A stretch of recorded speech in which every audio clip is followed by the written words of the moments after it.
Hello students, I am back here with the topic evaluation of crude drug.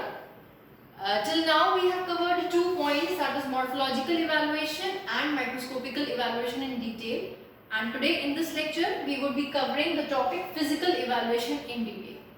So physical evaluation, we will have these parameters. First is extractive value, ash value, swelling index, loss on drying. These 4 are the main physical parameter evaluation parameters that we have to study for standardization of drug.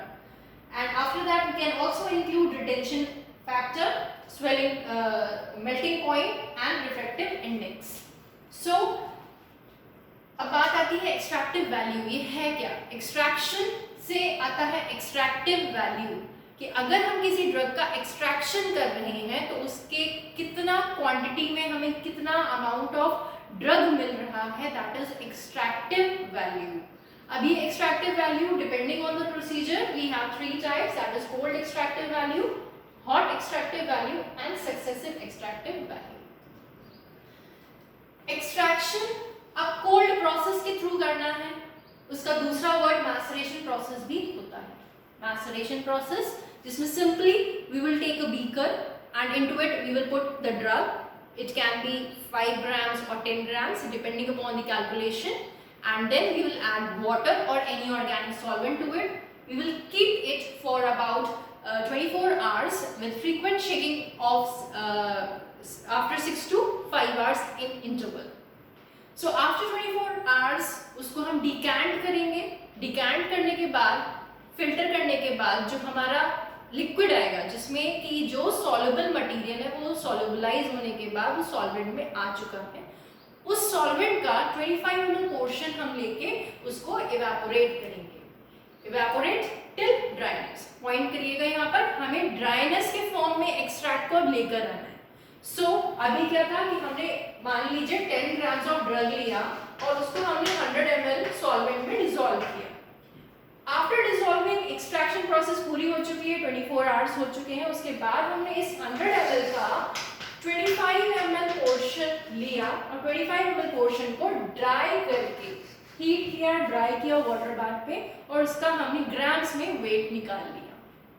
अब यहाँ पे हम formula use करते हैं extractive value निकालने का, that is the amount of drug taken, that was 10 grams.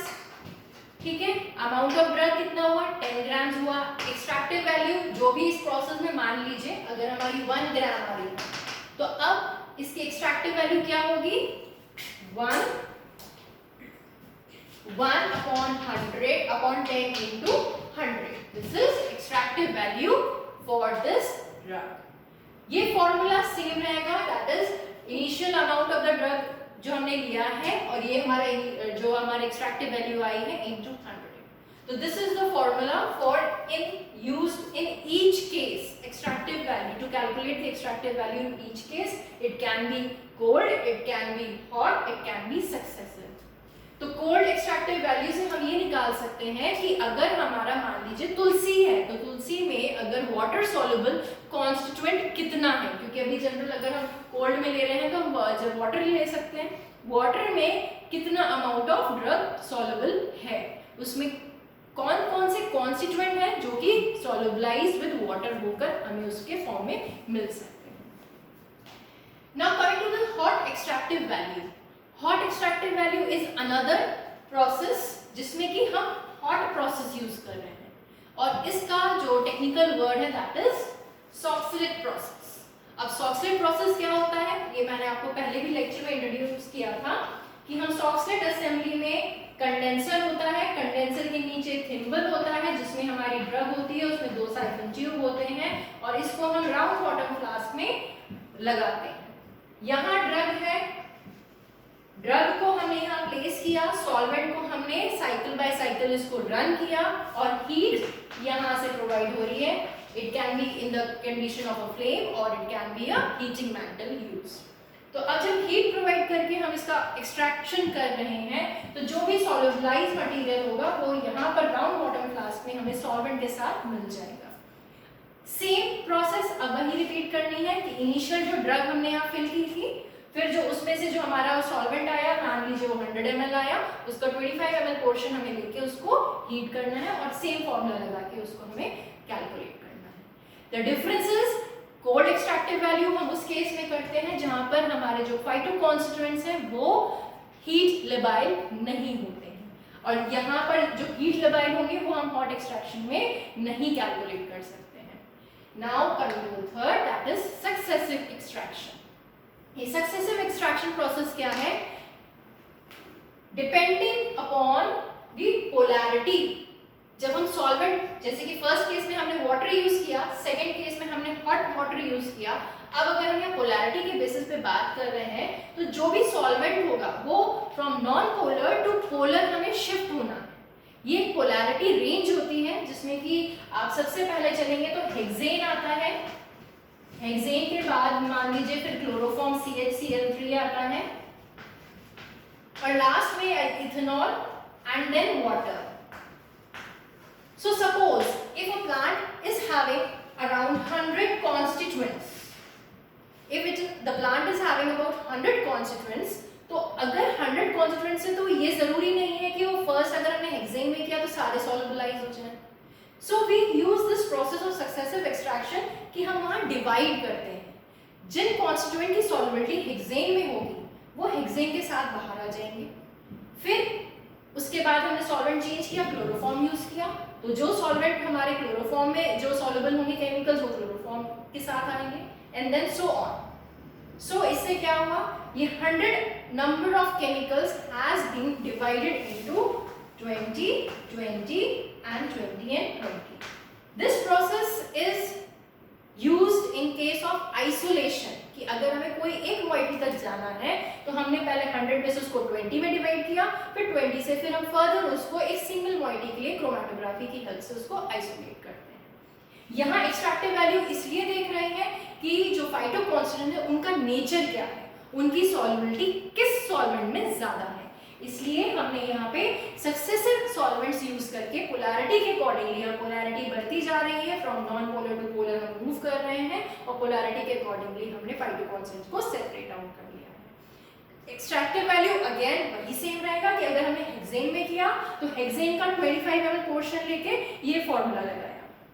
Extractive value calculate करने का फॉर्मूला इज सेम, बस बात क्या है कि यहाँ पर हमने उनको कैटेगराइज कर दिया है, डिफरेंशिएट कर दिया है, ताकि हमारे लिए आगे का काम आसान हो जाए। So this is all about extractive value and the three methods used for extraction. Now coming to the next point, that is ash value. Ash in a Hindi term it is known as राख।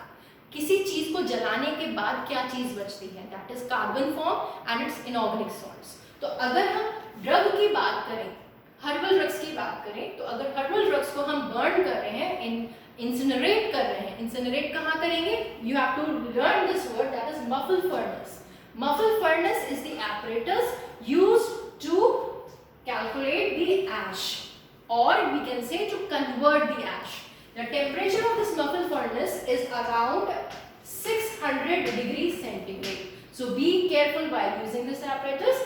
600 degree centigrade पे हम जब उस drug को crucible, जो silicon के बने होते हैं, वाइट क्रूसिबल होते हैं, उनमें अगर हम ड्रग को प्लेस करते हैं और बर्न करते हैं, उसके बाद उसकी वैल्यू कैलकुलेट करते हैं, then it gives the ash value. So ash value again it is of 3 types: total ash, acid insoluble ash and water soluble ash.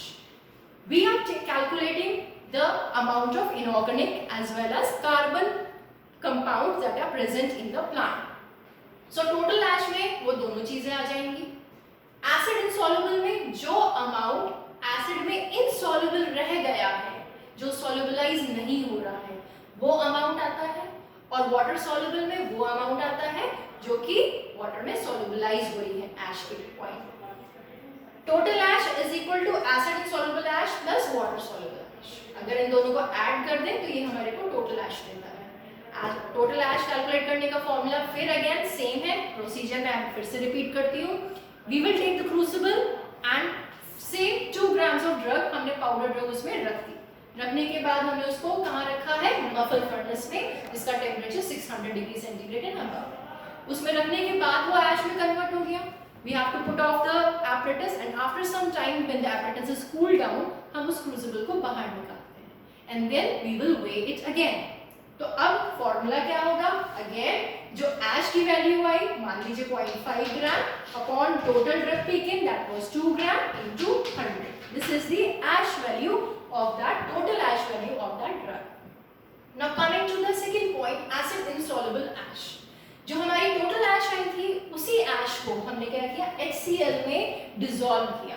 Dissolve करने के बाद we use an Whatman ashless filter paper. Again a point to remember, क्या use कर रहे हैं? जो एश filter paper use कर रहे हैं that is ashless, कि उसको हम बर्न करेंगे तो उसका वेट कुछ नहीं होगा, क्योंकि after that we have to calculate its value. तो पेपर की वैल्यू कुछ नहीं होनी चाहिए, तो इसलिए वो एशलेस वॉटमैन का फिल्टर पेपर हम यूज करते हैं, जिसमें कि हमने एश को HCl में डिसॉल्व किया है, उसको बॉयल किया है, वॉश करने के बाद फिल्टर पेपर से उसको फिल्टर करने के बाद उसको अगेन मफल फर्नेस में हम प्लेस करते हैं और उसकी हम एश को कन्वर्ट एश को फिर से यहाँ पर सेम फॉर्मूले में वेट कैलकुलेट करके निकालते हैं.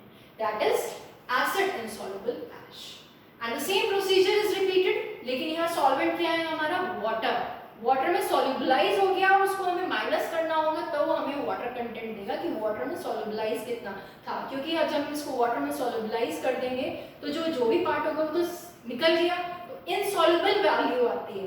तो जो हमारे पास आंसर आता है दैट इज इनसॉल्युबल, और जब हम उसको वाटर में से माइनस करते हैं तो वो हमें मिलेगा water soluble ash. So this is about the ash value. ये दोनों पैरामीटर्स किसमें है? फिजिकल में. Now coming to the third, that is swelling index. Swelling मतलब फूलना. जैसे कि for example we have raisins. Raisins मतलब किशमिश आपने देखी होगी. अगर हम उसको नाइट में वाटर में सोक करते हैं तो मॉर्निंग में स्वेल अप मतलब फूल जाती है. जितना भी वाटर उसको इनटेक करना होता है वो वाटर इनटेक करके फूल जाती है. तो अब हम ये कैलकुलेट कैसे करते हैं? इसके केस में हम लेते हैं मेजरिंग सिलेंडर. जो मेजरिंग सिलेंडर हमने लिया है उसमें मार्किंग होती है. यहाँ पे हम 25 ml तक के वाटर में 2 ग्राम ऑफ ड्रग्स को डिसॉल्व करते हैं. 2 ग्राम ऑफ ड्रग डिसॉल्व करने के लिए हम रख देते हैं 24 आवर्स के लिए, that is a complete day. And then जो ये रीडिंग अबव हुई वो डिफरेंस आता है स्वेलिंग इंडेक्स का, कि ड्रग में स्वेलिंग इंडेक्स कितनी है. और ये केस कहाँ होता है? उन ड्रग्स में होता है जिसमें रेजिनस मटेरियल होता है, सैपोनिन्स होते हैं, या जैसे कि आपकी मेथी हुई या रेजन्स जिनके बारे में मैंने बात की थी, टर्मरिक हुआ, जिंजर हुआ, ये सारे रेजन्स कंटेनिंग ड्रग हैं. तो in that case we calculate swelling index, और swelling index we use measuring cylinder, और difference in the degree is noted as swelling index of that drug. Last point is loss on drying. इसका दूसरा नाम है moisture content, भी हम इसको कहते हैं moisture. That is the amount of water present in that drug. Moisture content is not good while storing the drug, so it is another point which is important, and that is why we are including it in the physical evaluation. कि moisture content अगर drug में होगा और हम उस drug को store कर रहे हैं, देन एंजाइमेटिक रिएक्शंस होकर वो ड्रग डिस्ट्रॉय हो जाती हैं, और केमिकल रिएक्शंस के कारण जो हमारे लिए केमिकल इंपॉर्टेंट है वो डिस्ट्रॉय हो जाते हैं. इसलिए इस केस में हम मॉइस्चर कंटेंट भी चेक करते हैं कि अगर ड्रग में मॉइस्चर कंटेंट ज़्यादा है then we will not use it in the study, and if it is in the limit, standard limit, then we will further use for the study. So अब moisture content कैसे होता है? Moisture content हमारा होता है जिसको हम check करते हैं ओवन में. ठीक है, आपने यूज किया होगा, आपकी लैब्स में होता है अवन. अवन में हम क्या करेंगे? ड्रग को वेइंग बॉटल में प्लेस करते हैं और उसको अवन में 110 डिग्री सेंटीग्रेड पे रख देते हैं फॉर अराउंड 5 आवर्स. उसके बाद उसका वेट लेते हैं, तो जो भी अमाउंट ऑफ वाटर है वो इवेपोरेट हुआ. लेकिन यहाँ ये प्रोसेस रुक नहीं जाती है. We have to repeat this process again till when the two readings have the same values. Consecutive ना आ जाए जब तक हम उस वेट को, हम उस प्रोसेस को रिपीट करते रहते हैं। प्रोसेस क्या है? Simply to take the drug and keep it in the weighing bottle and keep it in oven for 5 hours, और उसके बाद उसको हमें डेसिकेटर में प्लेस करके, ताकि मॉइस्चर जो ऑल अराउंड है वो उसमें अब्सॉर्ब ना हो जाए, उसका वैल्यू हम फिर से लेते हैं। And again the process is repeated till we have the same constant value of that drug. और जब वो आ गया तो हमारा initial weight that was around 2 grams अगर आप लें तो ड्रग का, और जो कॉन्जिक्यूटिव वेट आया जिसमें कि वेट अब चेंज नहीं हो रहा है, वो वाला वेट माइनस करेंगे तो अमाउंट ऑफ मॉइस्चर आ जाएगा। तो amount of moisture upon drug taken into 100 is the loss on drawing या एलओडी ऑफ दैट ड्रग और सब्सटेंस। बाकी ये 3 और है जिसमें कि मेल्टिंग पॉइंट है। मेल्टिंग पॉइंट सिंपल आप समझ सकते हैं कि मेल्टिंग पॉइंट से मतलब क्या हुआ कि वो ड्रग मेल्ट कितने टेम्परेचर पे हो रही है, and that is also specific temperature for any type of a constituent. And retention factor that we will be dealing in detail in chromatography part, and refractive index it is used for oils या liquids जिनका refractive angle हम check करते हैं। So majorly these are the 4 important points that has to be discussed. ये आप add-on में लिख सकते हैं, that will enhance the value of your answer. So this was all about physical evaluation. I will be coming up with your next topic of chemical evaluation. Thank you.